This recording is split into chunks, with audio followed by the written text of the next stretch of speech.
when you're on your Genmega, when you want to do a software update through your SD card, your SD card port is going to be right behind your screen up top right here, and your Ethernet port's going to be right here on the left.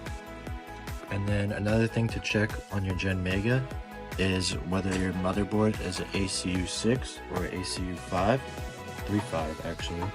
So to do that, we're going to take off these side screws so we can tilt our machine forward. I already loosened them. Now I'm going to go do the other side.